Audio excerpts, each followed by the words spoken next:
এ তরুণ যুবকেরা, দুনিয়াতে হবে বেনামাজির জন্য 5টা শাস্তি। 1 নাম্বার হলো বেনামাজির চেহারার মধ্যে কোনো নূরের জ্যোতি থাকবে না।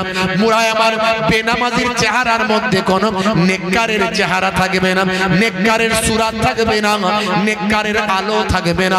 বেনামাজির চেহারায় নেককারের কোনো জ্যোতি থাকবে না। 2 নাম্বার, বেনামাজির জীবিকার মধ্যে কোনো বরকত থাকবে না, কোনো উন্নতি হবে না। খালি বলবেন নাই নাই, খালি বলবেন নাই নাই। বেনামাজি যা ইনকাম করবেন, কোনটা দিয়ে খরচা হয়ে যাবে বুঝতে পারবে না। ভাইরা আমার, তার জীবিকার মধ্যে কোনো উন্নতি পাওয়া যাবে না। 3 নাম্বার হলো, হে তরুণ যুবকেরা, হে আমার মুরব্বিয়ানেরা, বেনামাজি নিজের জন্য যে কোনো দোয়া চাইলে সেই দোয়া আল্লাহর দরবারে যাবে না। বেনামাজি যদি কোনো ভালো কাজ করে, 4 নাম্বার, কোনো ভালো কাজ করলেও বেনামাজি সেই কাজের বদৌলতে সওয়াব পাবে না। ভালো ভালো কাজ করলেও সেই ভালো কাজের কোনো সওয়াব তার নামাজ আমলে লেখা হবে না। 5 নাম্বার, বেনামাজির জন্য যদি কোনো আল্লাহওয়ালা মানুষ দোয়া চায়, আল্লাহওয়ালা মানুষের দোয়াটাও বেনামাজির জন্য কবুল হবে না। এই দুনিয়ার জমিনেতে বেনামাজির জন্য 5টা শাস্তি আল্লাহ দিয়েছেন। হে তরুণ যুবকেরা, হে আমার মুরব্বিয়ানেরা, বেনামাজির জন্য মওতের সময় 3টে শাস্তি মনে রাখবেন। 1 নাম্বার শাস্তি কি জানেন? 1 নাম্বার শাস্তি হলো, বেনামাজি বান্দা যখন মারা যাবে তখন তার মওতটা হবে বেইজ্জতের সঙ্গে মওত হবে। 2 নাম্বার, বেনামাজি যখন মারা যাবে তখন অত্যাধিক পিপাসা অবস্থায় থাকবে, পিপাসায় কলিজা ফেটে যাবে, কিন্তু পানি মুখে দেওয়া হবে, পানি তার পেটে ঢুকবে না। আর 3 নাম্বার, বেনামাজির যখন মওত হবে প্রচন্ড ক্ষুধার কারণে অস্থির হবে, মনে হবে সব খাবার দিলে খেয়ে নেব, কিন্তু কোনো খাবার তার নসিবে জুটবে না। মওতের সময় 3টে।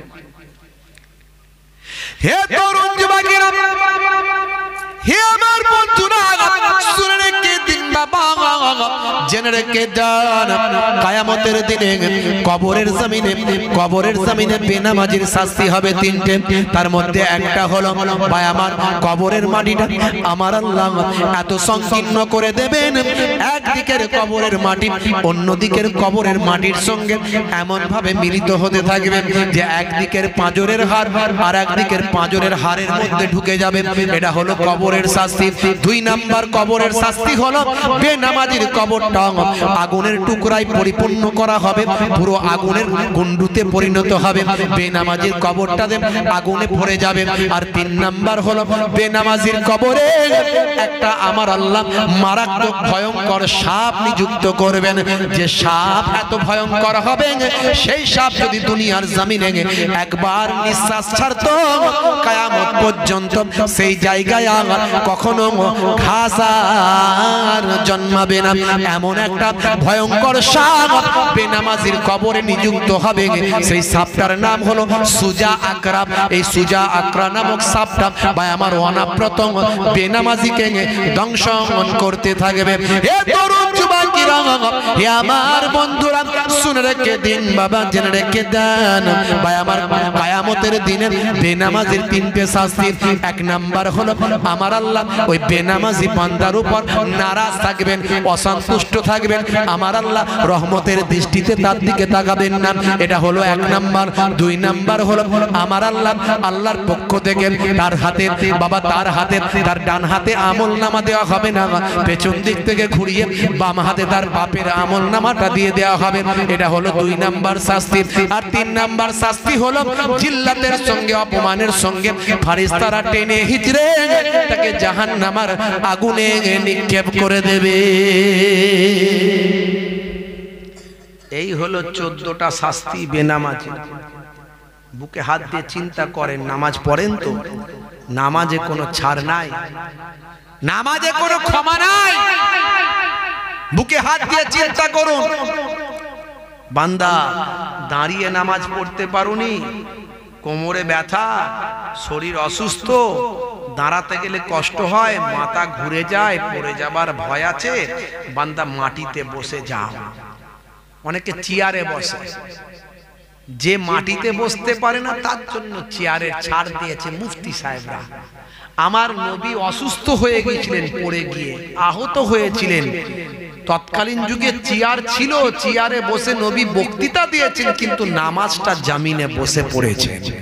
আর আপনি কত বড় হুজুর হয়েছেন যে মাটিতে বসতে পারেন অথচ চেয়ারে বসে নামাজ পড়ছেন, সবাইয়ের ঘাড়ের উপর বসে বসে। খুব মজার বিষয়, জানেন না ভুল হয়েছে, আজ থেকে ভুল সংশোধন করে নিন। আর চেয়ারে বসাটা, চেয়ারে বসে প্রার্থনা করাটা নাসারাদের অনুসরণ। নাসারা সম্প্রদায়, তারা চেয়ারে বসে প্রার্থনা করে।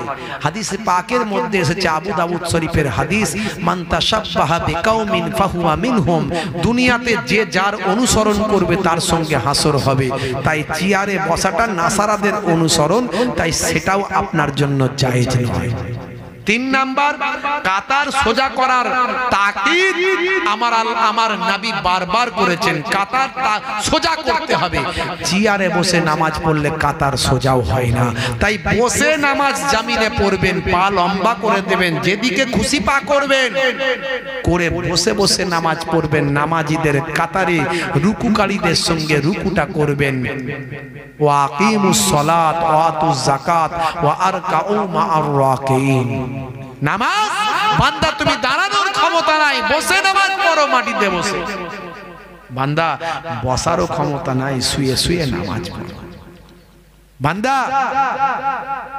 প্রয়োজনে তুমি ইশারায় ইশারায়, হাত পা নড়ার ক্ষমতা নাই, ইশারায় ইশারায় নামাজ পড়ো, তবু এক ওয়াক্তের নামাজ তুমি ছাড়বে না। এ নির্দেশ কার? আল্লাহ। অথচ ম্যাক্সিমাম মানুষ বেনামাজি হয়ে গেছে। কথা ঠিক না ভুল? গজব আমাদের উপর আসবে না? আসবে না? আসছে গজব।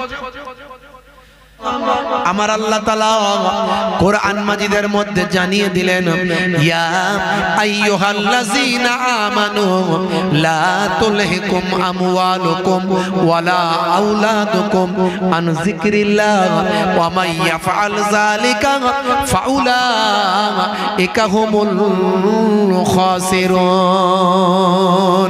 ইয়া আইয়ুহাল্লাযীনা আমানু, হে বিশ্বাসী বান্দারা, লা তুলহিকুম আমওয়ালুকুম ওয়ালা আওলাদুকুম, না ভুলা দে মাল তোমারে और औलाद तुम्हारा, যেন তোমাদেরকে না ভুলিয়ে দেয় তোমাদের মাল সম্পদ, না তোমাদের আওলাদ। আন যিকরিল্লাহ, আল্লাহর ইবাদত থেকে।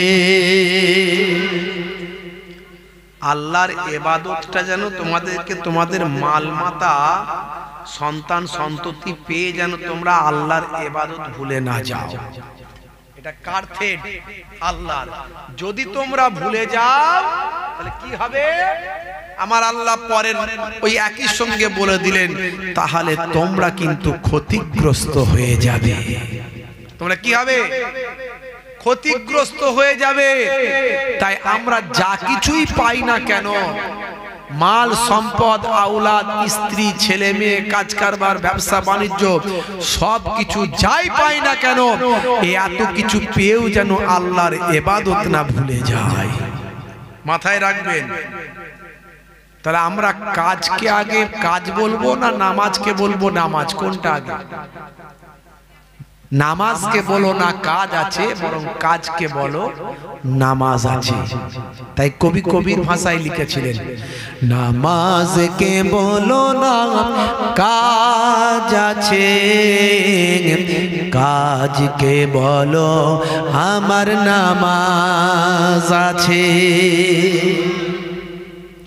মুয়াজ্জিন আযান দেয়, হাইয়া আলাস সালাম। মুসলমানের ছেলে মসজিদ তলা থেকে বলে, তাড়াতাড়ি এখান থেকে পালাম।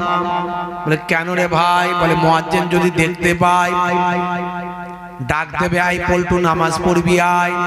তাই তাড়াতাড়ি মসজিদ তলা থেকে পালায়। কোথায় যাব ভাই? বলে ফ্রি ফায়ার খেলবো, এদিকে আয়।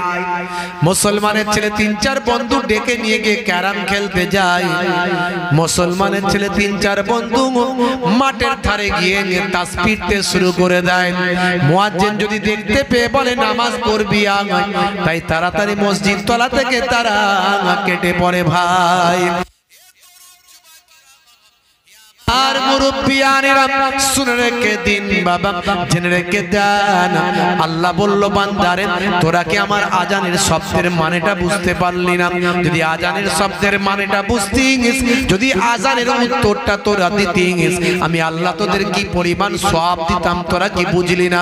শুনে রেখে দেন, জেনে রেখে দেন, যখন আজানটা দেওয়া হবে তখন মুয়াজ্জিন আজানের সঙ্গে সঙ্গে নিজেও সেই শব্দগুলো বলতে থাকবে। যখন মুয়াজ্জিন বলতে থাকবে তখন তার সঙ্গে সঙ্গে তামাম যত মুসলমান ভাই আমার কানটা লাগিয়ে আছে প্রত্যেকেই আজানের শব্দের জবাবটা দিতে থাকবে। এ তরুণ যুবকেরা, হে আমার বন্ধুরা, শুনে রেখে দিন বাবা, জেনে রেখে দেন, মুয়াজ্জিন যখন আল্লাহু আকবার আল্লাহু আকবার বলবেন তখন মুসল্লি বলবেন, মুসলমান বলবেন, সেও আল্লাহু আকবার আল্লাহু আকবার বলবেন।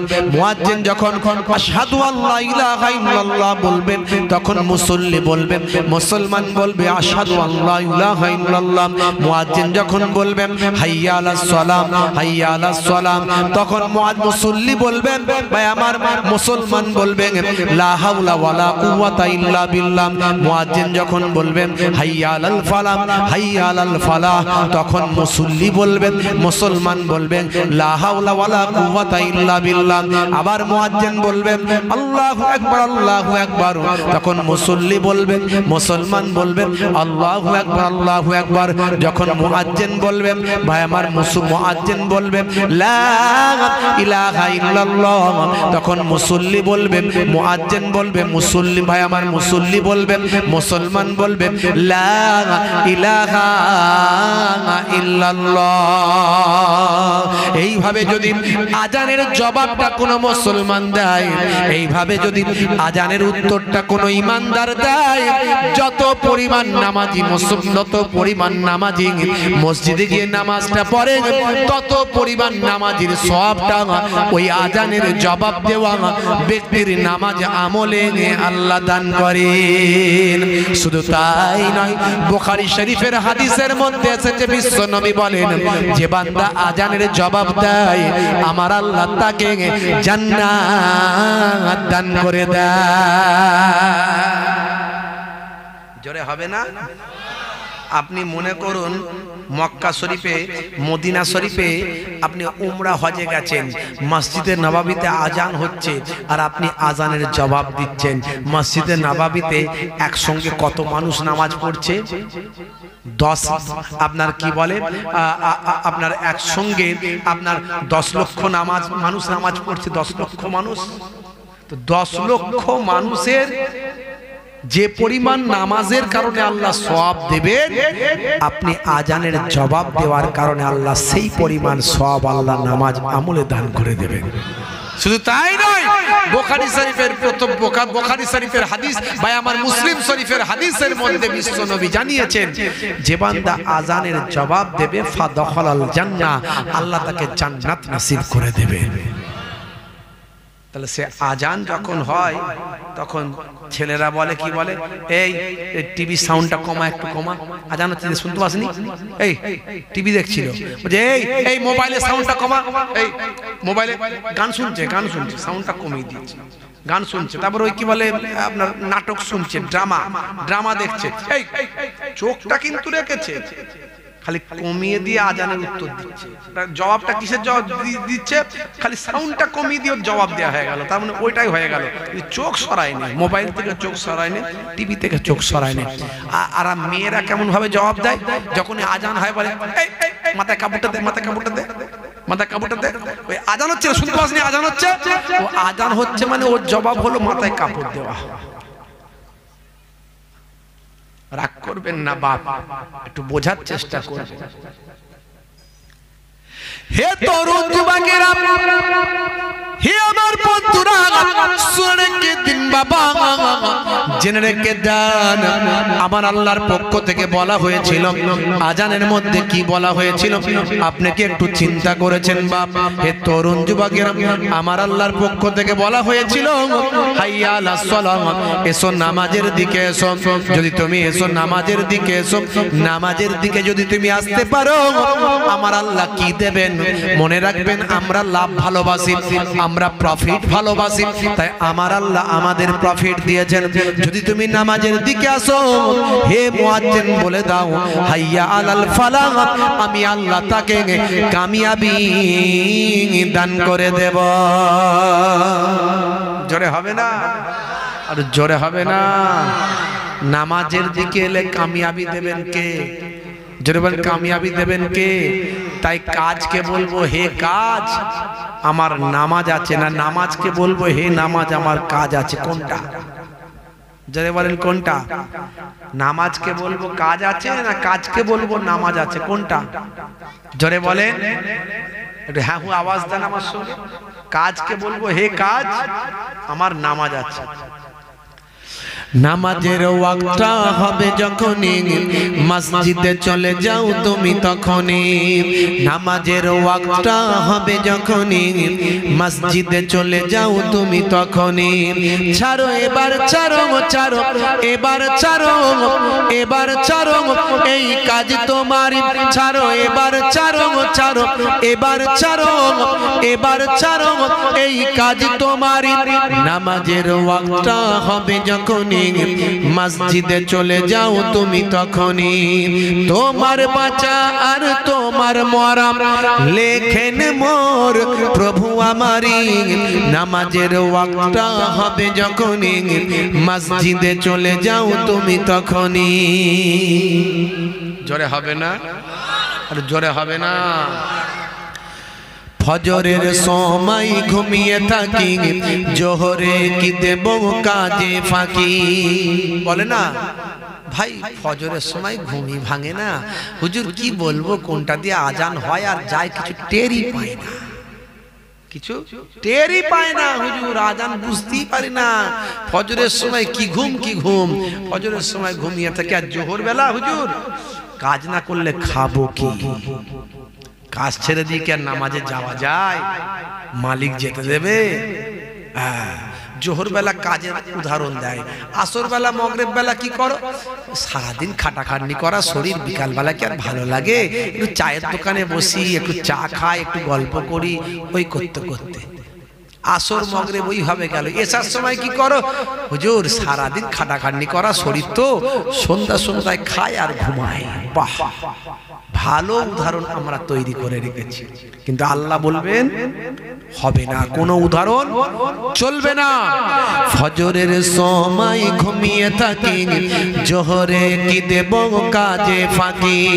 ফজরের সময় ঘুমিয়ে থাকি, জোহরে কি দেব কাজে ফাঁকি। রাখো এসব, রাখো রাখো এসব, রাখো এসব, রাখো কথা তোমার, রাখো এসব, রাখো রাখো এসব, রাখো এসব, রাখো কথা তোমার। আসর আর মাগরিব হেলা করি, দোকানার আড্ডায় সময়টা দিই। আসর আর মাগরিব হেলা করি, দোকানার আড্ডায় সময়টা দিই।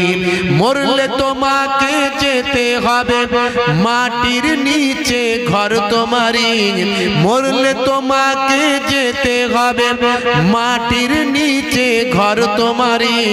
নামাজের ওয়াক্তটা হবে যখনই মসজিদে চলে যাও তুমি তখনই। জোরে হবে না?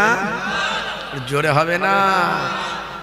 এশার সময় ঘুমিয়ে পড়ি, শরীরটা ক্লান্ত মেলিয়ে দিই।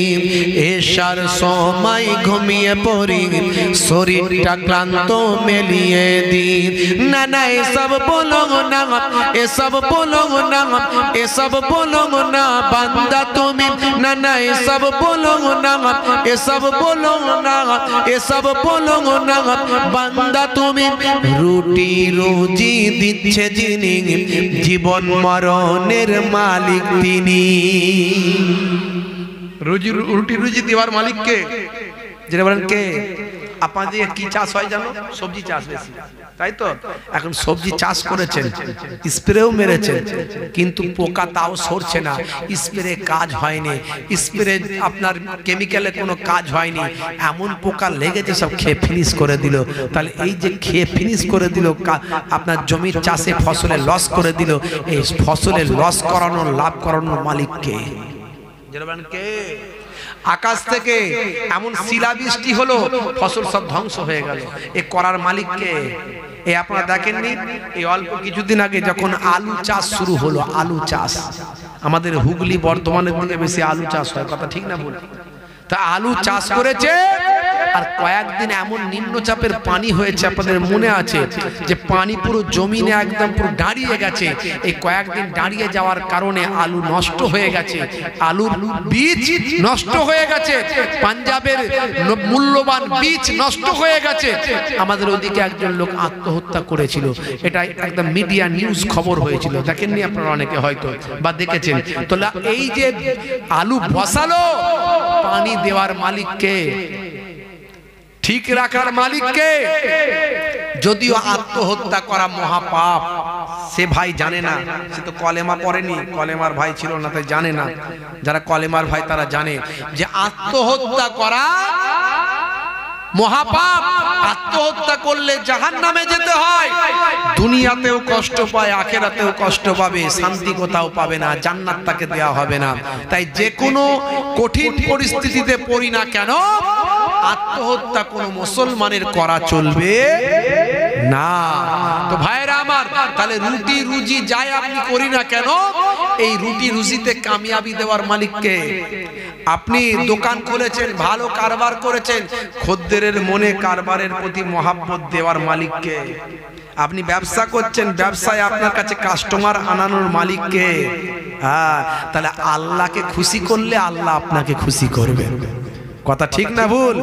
তাহলে আল্লাহ বলছেন, বান্দারে নামাজের দিকে আয়, হাইয়া আলাস সালাহ, এসো নামাজের দিকে এসো, এলে কি হবে? হাইয়া আলাল ফালাহ, আমি আল্লাহ তোমাকে কামিয়াবি দান করে দেব। তাই আমি এখানে লিখেছি,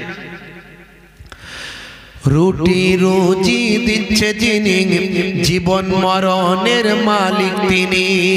রুটি রুজি দিচ্ছে যিনি জীবন মরণের মালিক তিনি। তোমায় আমায় জীবন দিয়ে ভালো রেখেছেন প্রভু আমারই। নামাজের ওয়াক্তটা হবে যখনই, মসজিদে চলে যাও তুমি তখনই। নামাজের ওয়াক্তটা হবে যখনই, মসজিদে চলে যাও তুমি তখনই। তোমার আমার জীবন দিয়ে ভালো রেখেছেন প্রভু আমারই। নামাজের ওয়াক্তটা হবে যখনই, মসজিদে চলে যাও তুমি তখনই। বলুন না সুবহানাল্লাহ। জোরে হবে না? আর জোরে হবে না? বন্ধুরা আমার, তরুণ যুবকেরা আমার, মুরব্বিয়ানেরা আমার, আজকে তাকিয়ে দেখুন, বড় বড় অথার পণ্ডিতেরা, নায়ক গায়ক খেলোয়াড় প্লেয়াররা, তারা আজকে বিশ্ব নবীর শিষ্য হয়ে গেছে। জোরে বলুন না সুবহানাল্লাহ। তারা আজকে বিশ্ব নবীর শিষ্য হয়ে গেছে। কেন? তারা রাসূলের সুন্নাত আর তরিকা তারা মেনেছে।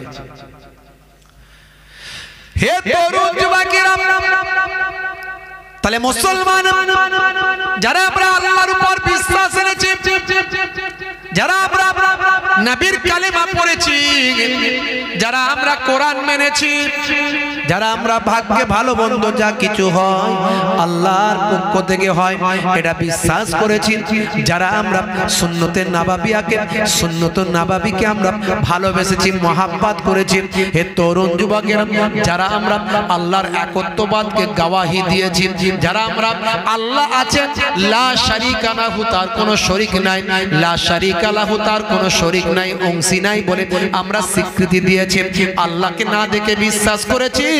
হে তরুণ যুবকেরা, আমরা যারা বিশ্বাস করেছি, নাহানু আকরাবু ইলাইহি মিন হাবলিল ওয়ারিদ, বান্দার গর্দানে যে সাহা রগটা আছে, মোটা রগটা আছে, এর থেকেও আমার আল্লাহর রহমত আরো কাছে। আইনামা তো আল্লু ফাসাম্মা ওয়াজহুল্লাহ, বান্দা তুমি যেদিকে তাকাও সেই দিকে আমার আল্লাহর করুণা নিদর্শন তুমি দেখতে পাবে। এ তরুণ যুবকেরা, হে আমার বন্ধুরা, তাহলে আমরা যারা আল্লাহকে মানি, আমরা নামাজ ছাড়তে পারবো না, আমরা রোজা ছাড়তে পারবো না, আমরা রাসূলের সুন্নাত ছাড়তে পারবো না। আওকাত থাকলে হজ করতে হবে, হজ না করে থাকতে পারবো না। আওকাত থাকলে যাকাতটা দিতে হবে, যাকাত না দিয়ে চলতে পারবো না। আমাদের প্রত্যেককে আল্লাহর ইবাদতে মাশগুল হতে হবে। আল্লাহ বললেন, বান্দারে এই পৃথিবীর জমিনে মা খলাকতুল জিন্না ওয়াল ইনসা ইল্লা লিয়াবুদুন, আমি জিন জাতি এবং মনুষ্য জাতিকে কেবল মাত্র আমার ইবাদতের জন্য পাঠিয়েছি। আল্লাহ বললেন, আমি কেবল মাত্র ইবাদতের জন্য পাঠিয়েছি। ইবাদত ছাড়া অন্য কোনো উদ্দেশ্য নয়। তবে ইবাদত মানে সবসময় নামাজ পড়বেন, সবসময় রোজা রাখবেন, প্রতিদিন রোজা রাখবেন। ইবাদত মানে সবসময় জিকির করবেন তা নয়। সংসারটা পরিচালনা করতে হবে, সংসার ধর্ম পালন করাও ইবাদত, কাজ কারবার করাটাও ইবাদত, চাকরি বাকরি করাটাও ইবাদত, নকরি করাটাও ইবাদত, ছাগল চড়ানোটাও ইবাদত, ছাগলের দুগ্ধ দহন করা ইবাদত, ঘর ঝাড়ু দেওয়া ইবাদত, স্ত্রীর সঙ্গে প্রেমালাপ করা ইবাদত, মায়ের সেবা করা ইবাদত, পিতার সম্মান করা ইবাদত, প্রতিবেশীর সঙ্গে ভালো ব্যবহার করা, হক আদায় করা, এটাও হলো ইবাদত। খালি মাথায় রাখতে হবে, যা কিছু করব যেন নবিয়ানা তরিকায় হয়। আমার আল্লাহ কোরআন মাজিদে জানিয়ে দেন, লাকাদ কানা লাকুম ফি রাসূলিল্লাহি উসওয়াতুন হাসানা। হে দুনিয়ার মানুষ, তোমাদের জন্য তোমাদের নবীর মধ্যে আছে উত্তম আদর্শ। বলুন না সুবহানাল্লাহ। তাহলে নবী যেভাবে ইবাদত করেছেন, যেভাবে চলেছেন, সেই তরিকায় আমি যদি চলি, এটা হলো ইবাদত। জোরে বলুন সুবহানাল্লাহ। আমার নানাজান যখন ইন্তেকাল করেন ছোট হুজুর পীর কেবলা রহমাতুল্লাহ আলাইহি, তখন আমি একটু ছোটই ছিলাম, 5-6 বছর বয়স তখন। ভাইরা, তো আমি নানাজানকে খুব ভালো করে যে বেশি দিন দেখেছি তা নয়, ছোট বয়স, একটু একটু মনে আছে। আমরা যখন ফুরফুরা শরীফে থাকতাম, নাতি পোতারা, নানাজান আমাদেরকে ডেকে নিয়ে খেতেন একসঙ্গে। নাতি পোতাদেরকে সবাইকে নিয়ে ডেকে নিয়ে খাওয়া দাওয়া করতেন, আমাদেরকে খেতে দিতেন। আমরা ওই একটু নিয়ে খাওয়া শুরু করে দিলাম। আর যখন নানাজান আসতেন, উনি তো বেশিরভাগই 3-4খানা গাড়ি নিয়ে জলসায় যেতেন। আপনারা যারা ছোট হুজুর পীর কেবলাকে দেখেছেন তারা জানেন, জলসায় গেলে একসঙ্গে 3-4খানা গাড়ি, আর সঙ্গে লোকজন হচ্ছে প্রায় 20 জন, 25 জন, 30 জন করে। শ্রোতার দরকার হবে না, হুজুরের সঙ্গে যারা আছে তারাই শ্রোতা হয়ে যায়। বুঝতে পারছেন? আসলে তার কারণ কি? হুজুর তো বাগান তৈরি করেছে, যেখানে ফুরফুরা শরীফের ভালোবাসার মুরিদ নাই, সেই জায়গায় কোন একজন মুরিদ হুজুরকে দাওয়াত করে নিয়ে গেছে। সেই জায়গায় হুজুর গিয়ে তার শ্রোতাদের বসিয়ে দিয়ে ওয়াজ শুরু করেছে। দেখা গেল আশপাশ থেকে মানুষ হুজুরের ওয়াজ শুনে পাখির মতো, ঝাঁকের মতো এসেছে, আর হুজুরের হাতে হাত দিয়ে বায়াত মুরিদ হয়ে ফুরফুরা শরীফ সিলসিলাকে ভালোবেসে মহাব্বত করে ফেলেছে। তিনি তো বাগানকে তৈরি করেছেন, আর আমরা সেই বাগানে গিয়ে পানিটাও ঠিক মতো দিতে পারছি না। বুঝতে পারছেন? গন্ডগোলটা এইখানে, অন্য কিছু নাই।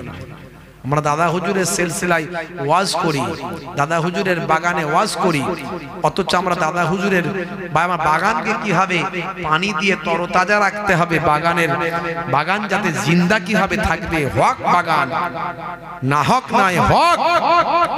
আজকে না হকরা আমার দাদা হুজুরের বিরুদ্ধে, সেই সিলসিলার বিরুদ্ধে কটূক্তি করছে আজকে, আপনারা দেখতে পাচ্ছেন। অথচ আমরা সেই দাদা হুজুরের বাগানে আমরা চলছি, আমরা দাদা হুজুরের কথা, তার হক সিলসিলার কথা আমরা বলতে পারছি না। দাদা হুজুর পীর কেবলা রহমাতুল্লাহ আলাইহি তিনি যে বাগানটা তৈরি করেছেন, হেদায়েতের বাণীটা দিয়ে গেছেন, তিনি নিজের কোনো দল তৈরি করেননি। যারা মনে করে এটা দাদা হুজুরের দল, তারা ভুল বলছে। তারা জানে না দাদা হুজুর কেবলা যেটা বলে গেছেন এটা নিজের দল হিসাবে বলেননি, বরং এটা আল্লাহ এবং রাসূলের দল তিনি কায়েম করেছেন। এই জন্য বলা হয় হিজবুল্লাহ মানে আল্লাহর দল, বলে না হিজবুল্লাহ। আর আমরা যেটা সিলসিলা বলি, এই সিলসিলা মানে হলো নেটওয়ার্ক। সিলসিলা মানে কি? সিলসিলা মানে হলো চেন, সিলসিলা মানে হলো নেটওয়ার্ক। দাদা হুজুর কেবলা আমাদেরকে চেনটা ধরিয়ে দিয়ে গেছেন, নেটওয়ার্কটা দেখিয়ে দিয়ে গেছেন, নেটওয়ার্কটা দিয়ে গেছেন, চেনটা দিয়ে গেছেন। এই জন্য বলি সিলসিলায়ে মুজাদ্দিদুজ জামান। দাদা হুজুর পীর কেবলার সিলসিলা অর্থাৎ দাদা হুজুর কেবলার দেখানো চেন ধরে আমি চলি, দাদা হুজুর কেবলার দেখানো সিলসিলা মেনে আমি চলি। জোরে বলুন সুবহানাল্লাহ। এই জন্য ভুল বোঝে মানুষ, বুঝতে পারছে? আখেরি জামানা, ঈমান বাঁচানো বড্ড দায়। বিশ্বনবী আমার বলে দিয়ে গেছেন ৭৩টা দল হবে, কুল্লুহুম ফিন্নারে ইল্লা ওয়াহিদুন ফিল জান্নাহ। তার মধ্যে একটা দল জান্নাতি, প্রত্যেকটা দল জাহান্নাম খাটবে, একটা দল ডাইরেক্ট জান্নাতি। জোরে বলুন সুবহানাল্লাহ। এটা নবীর হাদিস, অস্বীকার করার কোনো রাস্তা নাই। সাহাবীরা বললেন সেটা কোন দল হুজুর? বিশ্ব নবী বললেন যে দলে আমি আছি, আমার সাহাবীরা আছেন, সেটা এটা হলো সেই দল। জোরে বলুন সুবহানাল্লাহ। এখন আমার দাদা হুজুর পীর কেবলার দলটা ডাইরেক্ট জান্নাতি, এটা বলা মানে মূর্খতার পরিচয় ছাড়া কিছু নয়।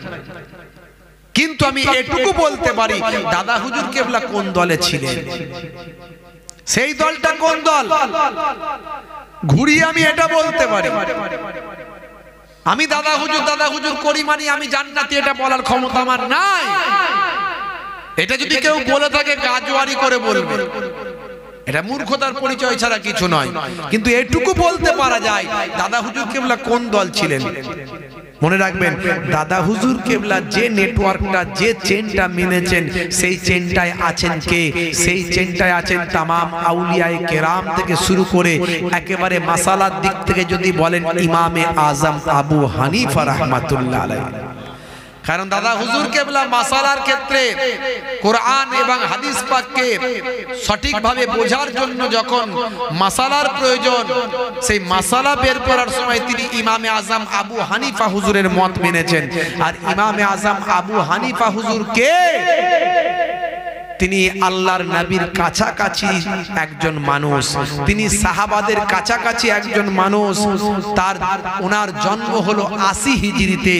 আমার নবী ৬২২ খ্রিস্টাব্দে যখন হিজরত করেছিলেন তখন থেকে প্রথম হিজরি গণনা করা হয়। আল্লাহর নবী ইন্তেকাল যখন করছেন ৬৩২-এ, তখন দশম হিজরি। এই দশম হিজরিতে নবী ইন্তেকাল করছেন, আর ৮০ হিজরিতে ইমামে আজম আবু হানিফা হুজুরের জন্ম হচ্ছে। অর্থাৎ আল্লাহর নবীর ইন্তেকালের ৭০ বছর পর ইমামে আজম আবু হানিফা হুজুরের জন্ম। অর্থাৎ আল্লাহর নবীর জামানার কাছাকাছি মানুষ, সাহাবায়ে কেরামদের জামানার কাছাকাছি মানুষ।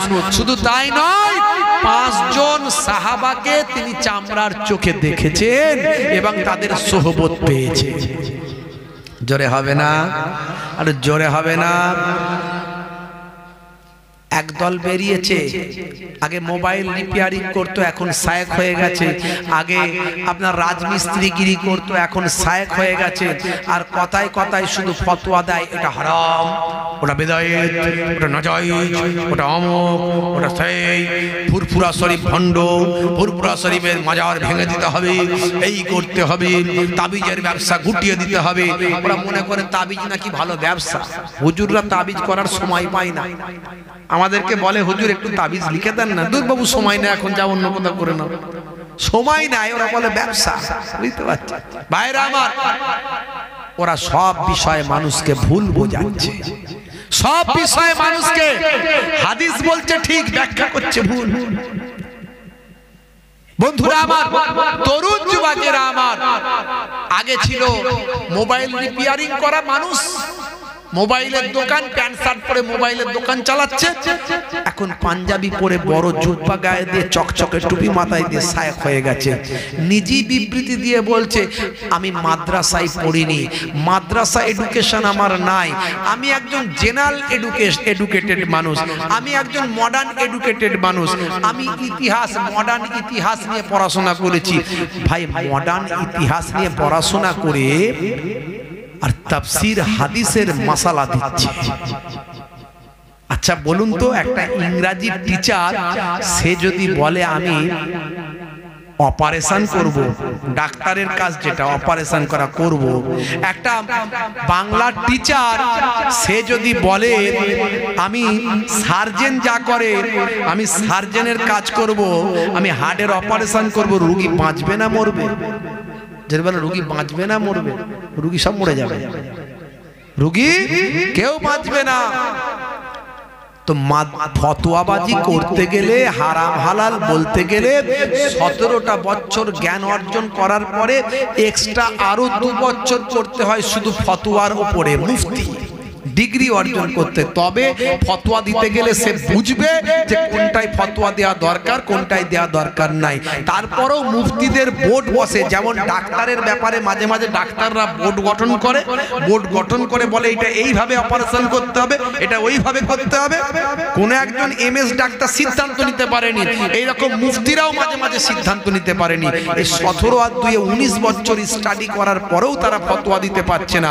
আর এ বেটা মোবাইল রিপেয়ারিং করতো, কোনোদিন মাদ্রাসার দরজা দেখেন, তার স্টেজে মোবাইল দেখলে দেখবেন শুধু ফতোয়াবাজি করছে, হারাম জায়েজ নাজায়েজ বিদআত। কিছু লোক তাকে মনে করছে বিরাট বড় সার্জেন রে, কিন্তু বিরাট বড় সার্জেন, প্রত্যেকটা অপারেশন সাকসেসফুল, প্রত্যেকটা অপারেশন সাকসেসফুল। একবার যদি পেশেন্ট হয়ে তার কাছে ওই ব্যক্তি যায়, তখন সে বুঝতে পারবে অপারেশন কেমন হচ্ছে। একটা পেশেন্ট বাঁচবে না। কেউ মোবাইল রিপেয়ারিং করতো, এখন শায়েখ। কেউ আপনার কি বলে ওই রাজমিস্ত্রি করতো, এখন শায়েখ। বড় বড় ফতোয়া, এই ফতোয়া দিতে দিতে এমন এক জায়গায় পৌঁছেছে।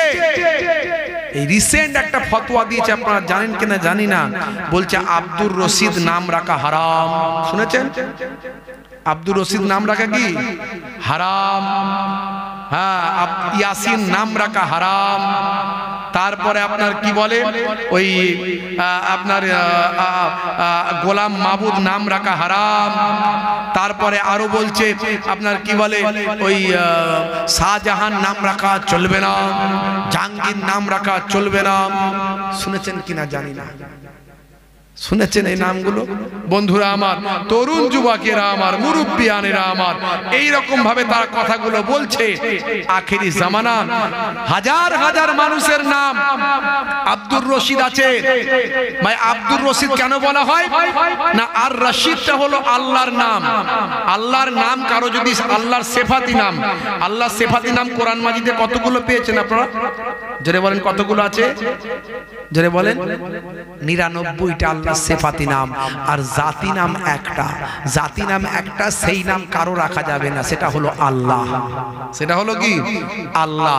আর সেফাতি নাম 99টা। যদি এই নামগুলো কারো রাখা হয়, যেমন রহমান, সত্তার, জব্বার, গফফার, রহিম, রশিদ, এগুলো সব আল্লাহর সেফাতি নাম। সেফাতি নাম মানে কি? গুণবাচক নাম। এই নামগুলো কারো রাখলে তাহলে কি করতে হবে? যেহেতু আল্লাহর নাম, তাই আব্দুল কথাটা আগে বসাতে হবে। আব্দুল জব্বার, আব্দুল সত্তার, আব্দুর রহমান, আব্দুর রশিদ। এ বেটা বলছে রশিদ নাম রাখা যাবে না, কারণ রশিদ নামটা তো আল্লাহর নয়। এ আল্লাহর যে একটা জাত সেফাতি নাম আর রশিদ, সেটাও ও জানে না। সেখানে না জেনে ফতোয়াবাজি করছে, বলছে হারাম, আব্দুর রশিদ নাম রাখা হারাম। অথচ কোরআন মাজিদ খুলে দেখুন, আর রশিদ আল্লাহর নাম। এই দেখুন, আপনারা শুনেছেন কিনা জানেন? আব্দুর রশিদ নাম আছে না? আব্দুর রশিদ এই নাম রাখা হারাম, চলবে না, একদম না। গোলাম মাহবুব নাম আছে না? আছে, নাম রাখা হারাম, চলবে না। জাহাঙ্গীর নাম আছে, চলবে না। শাহজাহান নাম আছে, চলবে না। ইয়াসিন চলবে না, এসব নাম রাখা চলবে না। ইয়াসিন যে নামের অর্থ হয় না সে নাম রাখা ইসলামে না জায়েজ, চলবে না। আল্লাহর নামের আগে আব্দ শব্দ লাগানো যাবে। আল্লাহর নাম রশিদ, আল্লাহর নাম আছে নাকি? এই নামগুলো খুব সাবধান। দেখেছেন? তাহলে এই সব বক্তার বক্তব্য আমাদের মাঝখানে আসছে, আমাদের ঘরের ছেলেরা বিরাট বড় সার্জেন রে, খালি অপারেশন করলি সাকসেসফুল। একবার পেশেন্ট হয়ে তার কাছে যাও ভাইরা আমার, দেখবে অপারেশন কেমন হচ্ছে। এই জন্যই কথাই বলে নিম ডক্টর খতরায় জান আর নিম মৌলবী খতরায় ঈমান। নিম ডক্টর খতরায় জান, নিম ডক্টর খতরায় জান আর নিম মৌলবী খতরায় ঈমান। অল্প বিদ্যার ডাক্তারের কাছে গেলে জান চলে যাবে, আর অল্প বিদ্যার মৌলবীর কাছে গেলে ঈমান চলে যাবে। আখেরি জামানা এরা আবার আমার ফুরফুরা শরীফের বিরুদ্ধে ফতোয়া দেয়। এদের সামান্য জ্ঞান নেয় যে আল্লাহর নাম আর রশিদ আছে কোরআনে, এই কোরআনে আর রশিদটা যদি কেউ রশিদ রাখে তাকে আব্দুল কথাটা ব্যবহার করে আব্দুর রশিদ রাখতে হয়। তাই পৃথিবীতে লক্ষ লক্ষ মানুষের নাম আব্দুর রশিদ আছে। আবার আরেকটা কথা বলেছে, আরেকটা বক্তৃতায়, সেই বক্তৃতায় বলেছে যে যাদের এই নামগুলো আছে, যাদের এই নামগুলো আছে তাদেরকে নতুন করে আবার আকিকা দিতে হবে বুড়ো বয়সে। বুঝতে পারছেন? তা আপনাদের মাঝখানে এখানে এই নামগুলো কারো নাই তো? আছে নাকি? আমি বলেছি যে ওই ইয়াসিন তোমারই তো একটা চাস্তো ভাই, ওই ইয়াসিনকে বলো না যে বলেছে কিয়াম করা নাকি হারাম, তাকে গিয়ে বলো যে তোমার নামটা বদলাতে হবে, আকিকা দিয়ে নাম নতুন রাখো। বুঝতে পারছেন? আখেরি জামানা, ঈমান বাঁচানো বড্ড তাই। হে তরুণ যুবকেরা, হে আমার বন্ধুরা, শুনে রেখে দিন বাবা, জেনে রেখে দেন। তাই আমাদের মাথায় রাখতে হবে যতদিন যাবে তত ফিতনা আমাদের মাঝখানে আসতে থাকবে, তত বিপদ আমাদের মাঝখানে আসতে থাকবে, তত নতুন নতুন বক্তাদের আবির্ভাব হবে। আখেরি জামানার পয়গম্বর, জগতের শেষ নবী জনাবে মুহাম্মদুর রাসূলুল্লাহ সাল্লাল্লাহু আলাইহি ওয়াসাল্লাম 1450 বছর আগে বলেছেন, হে দুনিয়ার মানুষ শুনে রেখে দাও, আমার উম্মতের মধ্যে এমন একটা সময় আসবে যেই সময় এক শ্রেণীর মানুষ বেরোবে, তারা পূর্বের জামানার মানুষদের গাল বন্ধ করবে, পূর্বের জামানার মানুষদের খারাপ বলবে, পূর্বের জামানার মানুষদের নিন্দা মন্দ করবে। মনে রাখবে সেটা হলো আমার কিয়ামতের আলামত সমূহের মধ্যে আলামত। এই মোল্লা মৌলবীগুলো বেরিয়ে এসে ইমামে আজম আবু হানিফাকে কটূক্তি করছে। যে ইমামে আজম আবু হানিফা 5 জন সাহাবাকে দেখেছে, সোহবতে বসেছে, তার বিরুদ্ধে কটূক্তি করছে, বলছে ইমামে আজম আবু হানিফা কিছু জানে না। দাদা হুজুর পীর কেবলার বিরুদ্ধে নিন্দা মন্দ করছে, ফুরফুরা শরীফের বিরুদ্ধে নিন্দা মন্দ করছে, বড় বড় আল্লাহর ওলিদেরকে অস্বীকার করছে, খাজা গরিব নওয়াজের বিরুদ্ধে কটূক্তি করছে। মুহাব্বতের সঙ্গে দরুদ শরীফ আল্লাহুম্মা সাল্লি আলা, একটু এগিয়ে গিয়ে এসে বসেন, মানুষের একটু বসতে দেন সবাইকে, যিনি অন্যজনকে বসতে দেবেন তিনিও ডবল সওয়াব পাবেন। মুহাব্বতের সঙ্গে দরুদ শরীফ আল্লাহুম্মা সাল্লি আলা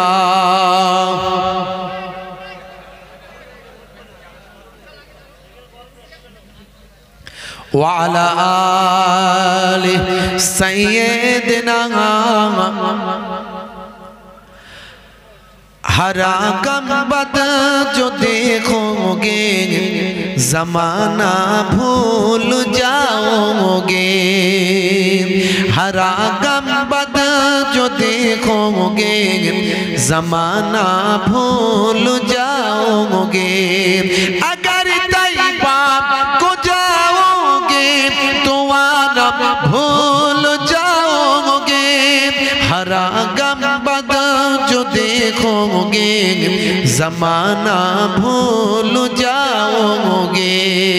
अल्लाहुम्मा सल्ली अला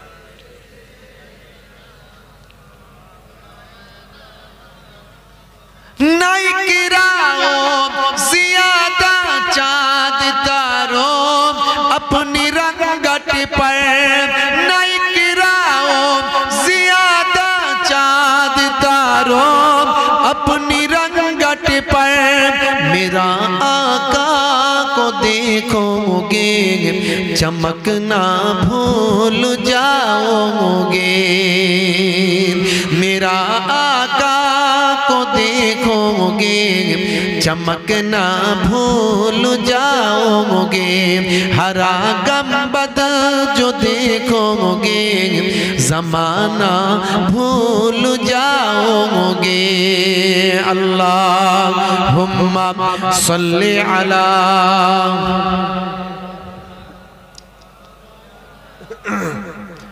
व अला आलिहि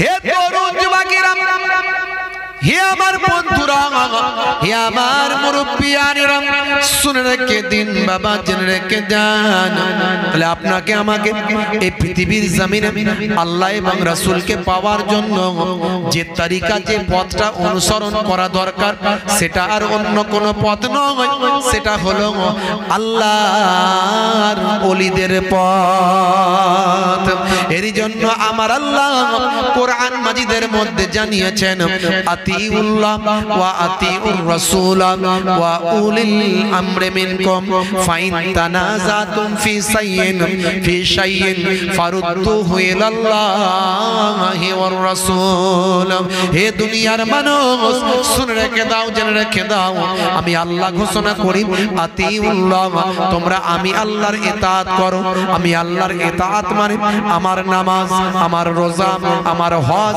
আমার যাকাত আমার নির্দেশনাগুলো পালন করো নামাজ ছেড়ে দিলে হবে না 7 বছর বয়স থেকে নামাজ কম্পালসরি করে দিয়েছেন আল্লাহ ভাই আমার বাচ্চা বেলা থেকে ছোট বেলা থেকে আপনি যখন মসজিদে যাবেন সঙ্গে বাচ্চাদের মসজিদে নিয়ে যাবেন নামাজ যদি কেউ ইচ্ছাকৃতভাবে ত্যাগ করে আমার আল্লাহ তাকে পৃথিবীর জমিনে বেনামাজির জন্য আমার আল্লাহ 14টা শাস্তি রেখেছেন হাদিস পাকের মধ্যে এসেছে বাবা বেনামাজির শাস্তি হলো 14টা ভাই আমার দুনিয়ার জমিনে হবে 5টা মওতের সময় হবে 3টে কবরে গেলে হবে 3টে আর হাসরের ময়দানে হবে 3টে হে ভাবেরা হে তরুণেরা হে নামাজিরা হে বেনামাজিরা হে মায়েরা হে বোনেরা ভালো করে শুনুন নামাজ কোনোভাবেই ছেড়ে দেবেন না কোনো অজুহাত দিয়ে নামাজ ছাড়লে হবে না আমার আল্লাহ 82 বার ওয়াকিমুস সালাত ওয়াকিমুস সালাত ওয়াকিমুস সালাত নামাজ নামাজ নামাজ 82 বার বলেছেন বান্দা নামাজ পড় 82 বার বলার পরেও যদি নামাজ না পড়ি আমার আল্লাহর 82 বার হুকুমকে ত্যাগ করা হলো এই 82 বার আল্লাহর হুকুমকে নাফরমানি করার কারণে আমার আল্লাহ ক্রোধের আযাবের সম্মুখীন হতে হবে আমার নানাজান যখন ইন্তেকাল করেন বলছিলাম না তখন আমার বয়স অনেক কম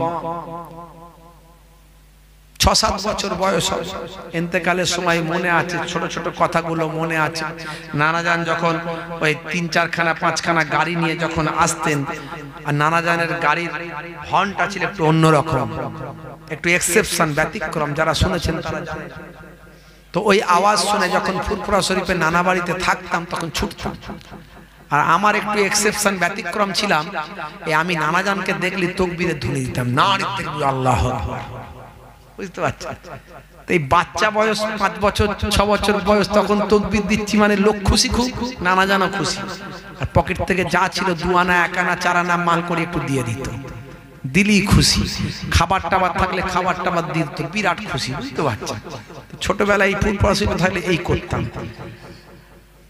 আর যখন আমাদের ওই বাড়িতে থাকতাম দাদাজানের ওখানে দাদাজানের ভক্ত মুরিদরা এলে তখন ওই সেখান থেকেও মাল করি সেখান থেকেও আপনার ওই খাবার টাবার মাশাআল্লাহ এই তাকবীরের ধ্বনি নারে তাকবীর আল্লাহু আকবার চলতো তো বাপ আমার আব্বাজান ছোট হুজুর কেবলার যিনি জামাতা পীরনগর পীর সাহেবের যিনি বড় সাহেব জাদা ছোট হুজুর পীর কেবলা রাহমাতুল্লাহ আলাইহি যিনি জামাতা তিনি হলেন আমার আব্বাজান মস্ত বড় আলেম, শাইখুল হাদিস বলা হয়। তিনি দীর্ঘদিন ধরে হাদিসের দার্স দিয়েছেন। তো আমার আব্বাজান বলেন, কি হলো কি হলো বাচ্চাটা কি হলো? ও আমার সঙ্গে চলে এসো, এখানে এখানে বসো, স্টেজে চলে এসো।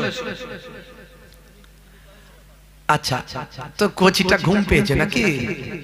আচ্ছা তুমি আমার কাছে চলে এসো না। বাপজি আমার, হ্যাঁ আর যদি ঘরে যায় ঘর পাঠিয়ে দেন।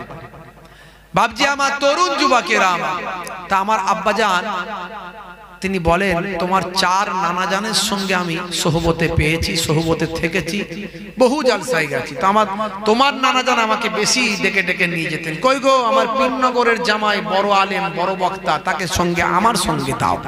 নানাজানের গাড়িতে বসাতে, গাড়ি যেত অনেকগুলো, 4টে 5টা 3টে করে গাড়ি যেত। পীরনগরের জামাইকে আমার গাড়িতে দাও। বড় আলেম মাশাআল্লাহ, কোরআন হাদিসের কথা বলেন। ভাবছি আমার নানাজান খুব ভালোবাসতেন। তো আমার আব্বাজানের মুখে শোনা, বলেন তোমার নানাজান গাড়িতে বসে বসে চোখ বন্ধ করে আল্লাহর জিকিরে মাশগুল থাকতেন। তোমার নানাজানকে আল্লাহ এমন বেলায়েত দান করেছিলেন, এমন দরজা বুলন্দ, এমন বুলন্দিতে তুলেছিলেন, এমন ফাকিহ বানিয়েছিলেন যে সেই জামানায় আল্লাহ উচ্চ মর্যাদা দান করেছিলেন। আব্বাজানের মুখে শোনা। আর আমি এই কদিন আগে গেলাম আপনার এই বসিরহাট ব্রিজ পার হয়ে, কাটিয়াহাট পার হয়ে, ভাই ফরিদকাঠি, ফতুল্লাপুরের পাশে ফরিদকাঠি, আপনার নাম শুনেছেন কিনা জানি। এই ফরিদকাঠিতে আমি জলসায় গেলাম, নানাজানের এক মুরিদের সঙ্গে আমার দেখা। আমি জলসায় যাওয়ার পরে আমাকে বসতে দিয়েছে। তো ওই নানাজানের মুরিদ বড় আদবদার মানুষ। ছোট হুজুরের মুরিদ মানে তো সাধারণ লোকের মতো নয়, বুঝতে পারছেন? সাধারণ লোকের থেকে অনেক আলাদা। ছোট হুজুরের ট্রেনিং দেওয়া জিনিস। তার ওস্তাদ হলো ছোট হুজুর। আর আপনার ওস্তাদ কে? ওস্তাদ যেমন ছাত্রকে শেখাবে তেমন শিখবে না? কি কথা ঠিক না ভুল? এই ওস্তাদ ছাড়া কি চলা যাবে? ওস্তাদ ছাড়া কোনো কাজ শেখা যাবে? কাঠের কাজ, জরির কাজ, হাতের কাজ, মাঠের কাজ, ঘাটের কাজ, চাষের কাজ, জেলের কাজ, হ্যাঁ বলুন, ওস্তাদ ছাড়া কোনো কিছু শেখা যাবে? কেউ না কেউ তার শিক্ষা গুরু থাকতে হবে। কথা ঠিক না ভুল? যারা বলে আমাদের ওস্তাদ লাগবে না, আমরা পীর মানি না, ওলি মানি না, মুর্শিদ মানি না, তারা কেমন তাহলে ছাত্র? বুঝতে পারছেন? তা তো শেখানোরই কেউ নাই। বন্ধুরা আমার, তরুণ যুবকেরা আমার, মুরব্বিয়ানেরা আমার, ভাইরা আমার, যদি বলে আমি মাস্টার ডিগ্রি করেছি, ওস্তাদ ছাড়া এটা কি মানা যাবে? ওস্তাদ ছাড়া মাস্টার ডিগ্রি করা যাবে না, গ্র্যাজুয়েট করা যাবে না। ফিজিক্সের জ্ঞান, কেমিস্ট্রির জ্ঞান, ম্যাথামেটিক্সের জ্ঞান অর্জন করতে গেলে আপনার মাস্টার লাগবে। তেমন আল্লাহ এবং রাসূলের পথ পেতে গেলে, আল্লাহ এবং রাসূলকে চিনতে গেলে চেনানোওয়ালা, চেনানেওয়ালা একজন মাস্টার, একজন টিচার, একজন পীর, একজন শেখ, একজন ওস্তাদ, একজন আল্লাহর ওলি আপনার দরকার আছে। তবে হ্যাঁ, মানুষটা যেন যোগ্য হয়, মানুষটা যেন ইলমে তাসাউফের জ্ঞান থাকে, ইলমে বাতিনির জ্ঞান থাকে। যেমন ইলমে জাহিরি তেমন ইলমে বাতিনি। যেমন কোরআন হাদিসকে ব্যাখ্যা করে আপনাকে বোঝাতে পারে, আবার ইলমে তাসাউফের জ্ঞান, লতিফার জ্ঞান, 10 লতিফা, কি কি কাজ, কিভাবে লতিফা অর্জন করব, কিভাবে লতিফাকে হাসিল করব, কিভাবে জিকিরের মাশক করব, কিভাবে আমি ভাই আমার মুরাকিবা মুশাহিদার মধ্যে থাকব, কি পদ্ধতিতে জিকির করলে আল্লাহ এবং রাসূলকে তাড়াতাড়ি পাবো, রাসূলের দিদার কিভাবে হবে, আউলিয়ায়ে কেরামদের দিদার কিভাবে হবে, কিভাবে সহজে আল্লাহর নৈকট্য হাসিল করব, এই জ্ঞানটাও তার থাকতে হবে। তবে আপনি তার বায়াত মুরিদ হবেন। অত সহজ নয় বাবজি, ওস্তাদ পাওয়াও সহজ নয়, ওস্তাদ হওয়াও সহজ নয়। এখন তো সবাই পীর, কথা ঠিক না ভুল? হাক্কানি পীর খুঁজে বের করতে হবে। আপনি বলবেন হুজুর পাবো কোথায়? পাবেন কোথায় সেটা আপনি বোঝেন, আমি কেন বুঝবো? ভালো কারবারটা কিভাবে করতে হয় জানেন, ভালো ডাক্তার কিভাবে খুঁজে বের করতে হয় জানেন, ভালো মাস্টার খুঁজতে জানেন, ভালো অ্যাডভোকেট খুঁজতে জানেন, কেসে লড়ে জিততে হবে, ভালো দোকান খুঁজতে জানেন, ভালো জায়গা খুঁজতে জানেন, সব ভালো বুঝেছেন, আর ভালো আলেম, ভালো ওলি, ভালো পীর খুঁজতে পারেননি বললে তো হবে না। বন্ধুরা আমার, তরুণ যুবকেরা আমার, মুরব্বিয়ানেরা আমার,